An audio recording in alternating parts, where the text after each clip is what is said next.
There's a very good chance that we're going to have a second meeting, which will be more productive than the first, because the first is I'm going to find out where we are and what we're doing. In Alaska's frozen frontier, Trump is ready to trade rare earths, Arctic oil, and lifted sanctions for a Ukrainian ceasefire. Zelensky calls it a bluff. Europe sets red lines. And Putin? He's coming with demands of his own. Is this diplomacy or a dangerous bargain?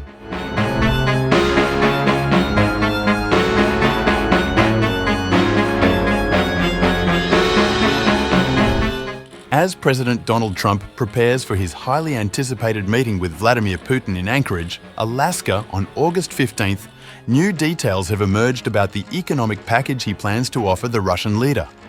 According to the Telegraph's report, Trump is preparing to offer Putin access to rare earth minerals and other significant financial incentives to end the war in Ukraine.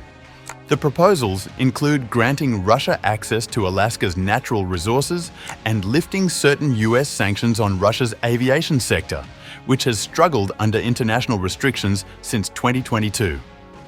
Perhaps most controversially, the package involves giving the Kremlin access to rare earth minerals in Ukrainian territories currently under Russian occupation. Ukraine holds substantial mineral wealth, with 1/3 of Europe's lithium reserves and approximately 3% of global lithium reserves. The Telegraph reports that US Treasury Secretary Scott Bessent and other senior administration officials are working closely with Trump to finalize these proposals ahead of the summit. The economic incentives extend beyond minerals. Trump is reportedly considering allowing Russia to develop natural resources in the Bering Strait, the narrow stretch of water separating Alaska and Russia. This region holds about 13% of the world's oil reserves. For Putin, gaining access here could supercharge his Arctic ambitions, the same Arctic that produced 80% of Russia's gas in 2022. Top Putin advisor Yuri Ushakov commented ahead of the meeting.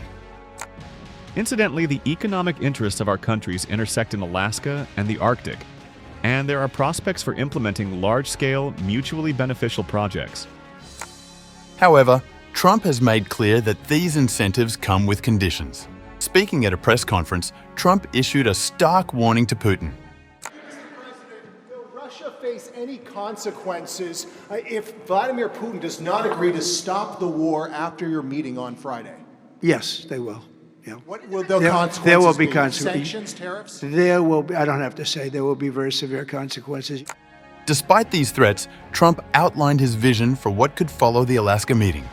There's a very good chance that we're going to have a second meeting, which will be more productive than the first, because the first is I'm going to find out where we are and what we're doing. If the first one goes okay, we'll have a quick second one. I would like to do it almost immediately, and we'll have a quick second meeting between President Putin and President Zelensky and myself, if they'd like to have me there.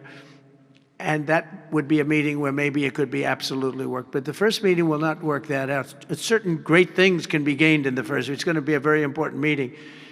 But it's setting the table for the second meeting. I think the second meeting, if the second meeting takes place, now there may be no second meeting, because if I feel that it's not appropriate to have it because I didn't get the answers that we have to have, then we're not going to have a second meeting.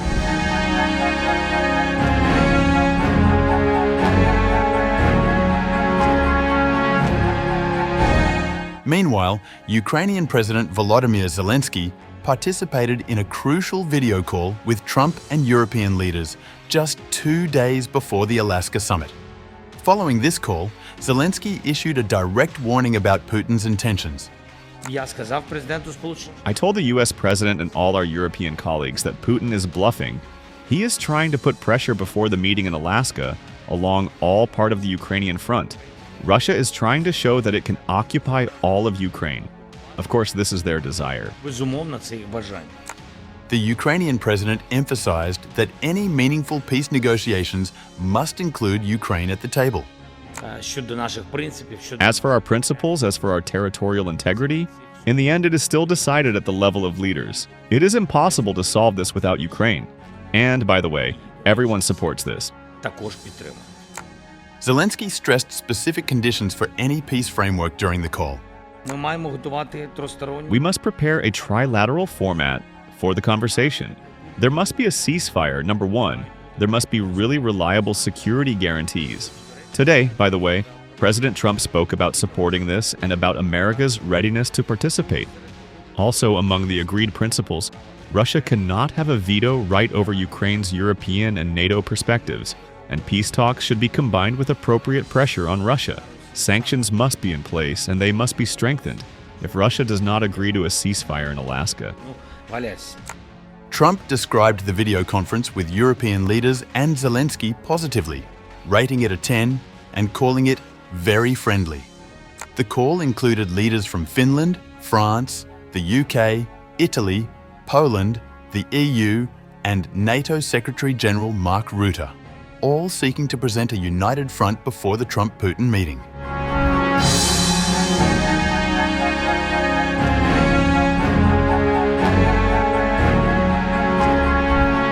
Following Wednesday's video conference, European leaders provided more specific details about the framework they hope will guide any potential peace negotiations.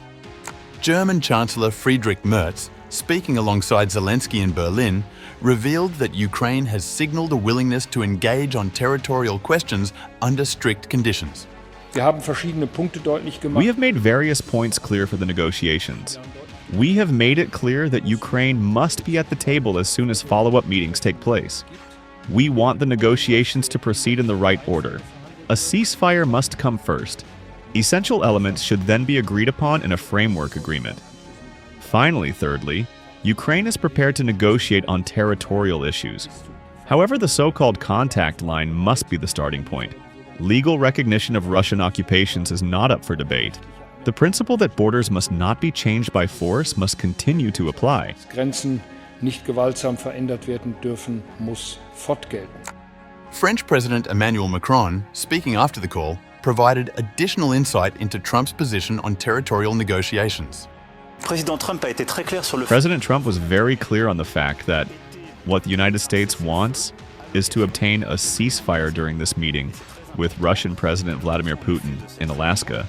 And it's very important that during this meeting, there could be a ceasefire obtained by the United States of America, and we support this initiative, as well as new prisoner exchanges and the liberation of children. Macron further elaborated on the European position regarding occupied territories. The question of occupied territories will be crucial elements of a peace negotiation. They are inseparable from the peace guarantees for the rest of the Ukrainian territory and for Europe, and so they cannot be discussed without the presence of the Ukrainian president at the table.